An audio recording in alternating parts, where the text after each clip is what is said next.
this video, we're gonna come to the defense of the most influential guitar player of our generation, and that is Kirk Hammett. Also, we're gonna talk about the new guitar.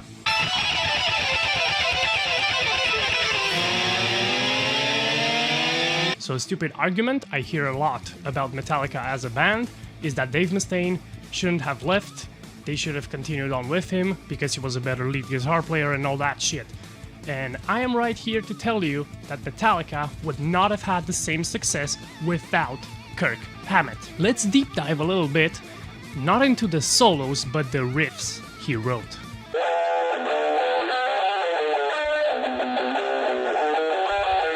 One of the first riffs that he wrote for the band, I would say a crucial one, and that is the Creeping Death breakdown riff.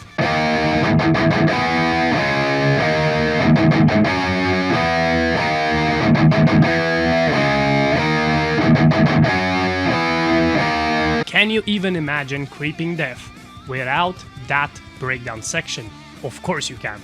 Kirk wrote this riff for Exodus originally, and this was, I think, his first contribution to the band. I might be wrong on that, but I think it was his first contribution to Metallica. The next riff, very important riff when it comes to the thrash metal side of Metallica, is Trapped Under Ice, main riff, and middle riff.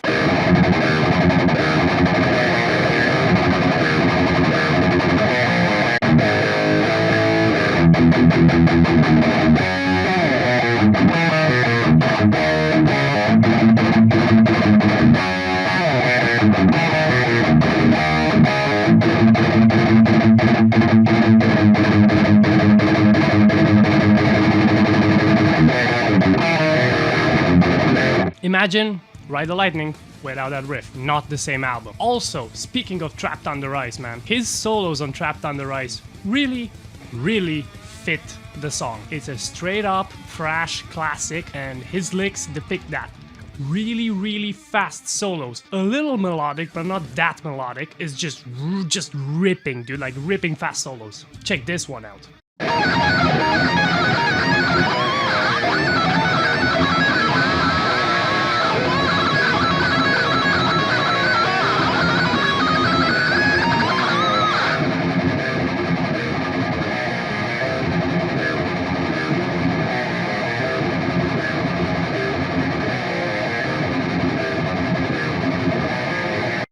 Now, I would say this one is the second most important riff that Kirk Hammett brought to Metallica, and that is the bridge before the chorus in Master of Puppets.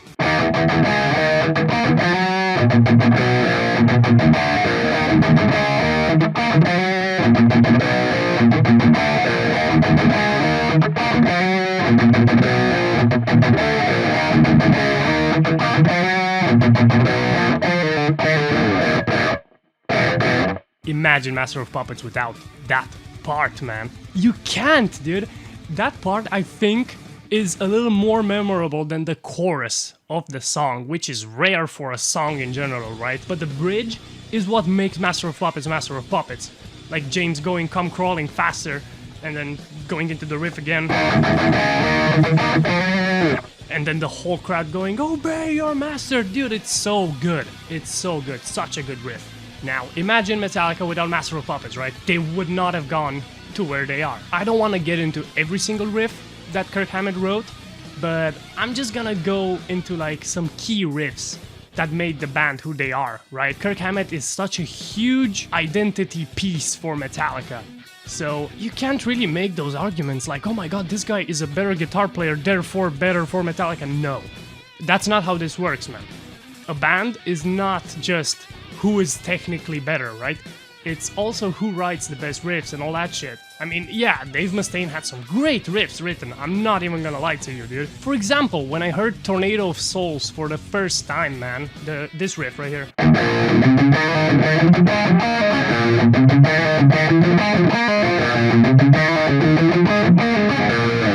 I lost my damn mind, dude. It was such a good riff. And it still is. It stood the test of time, man. That riff is still great. But, dude, compare that to Master of Puppets. Like, come on, dude.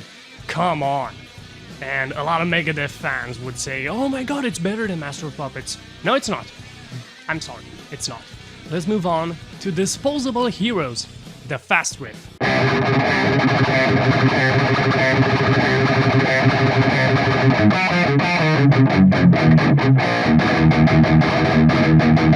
What a great riff. Just pure thrash metal right here. Don't even get me started on the solo for Master of Puppets.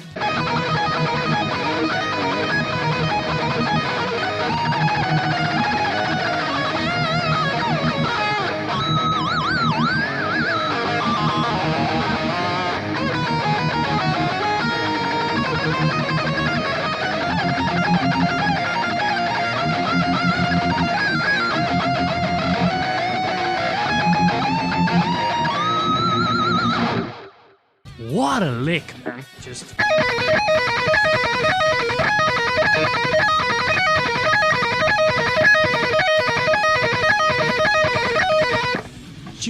absolutely perfect. Let's move on past Injustice for All, because his only notable moment there is the one solo. But now let's move on Injustice for All, and let's talk about a really important riff for Metallica's history as a band, man. Probably the biggest riff Kirk Hammett ever wrote in his life. And you know which one I'm talking about. And it's Enter Sandman, main riff.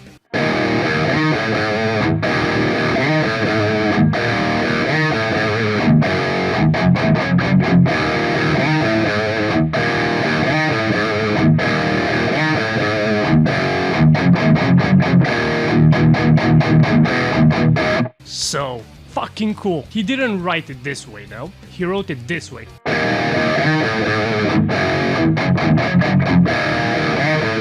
And here comes the weird part, is that another member, which people say if he got replaced, Metallica would have been a better band. Lars Ulrich suggested to do the like 3 times.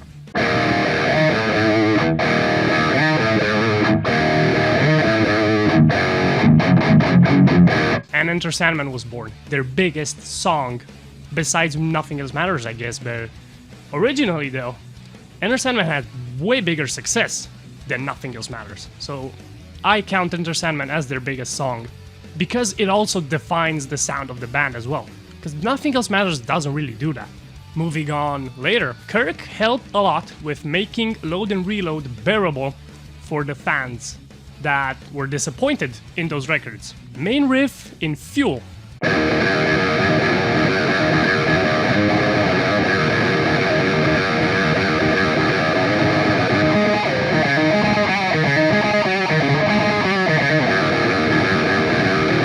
That song, honestly, even for me, I used to be a little bit of an elitist when it came to Metallica. I was like, no, it's just their first 4 albums that count, until I grew up a little bit and I stopped being a 15-year-old. Sorry, not sorry. Fuel made those records like bearable for me, because that song is fucking good. It's a good song. Now let's get into his soloing, because a lot of people say, oh my god, his solos never fit the songs and all that shit, you know?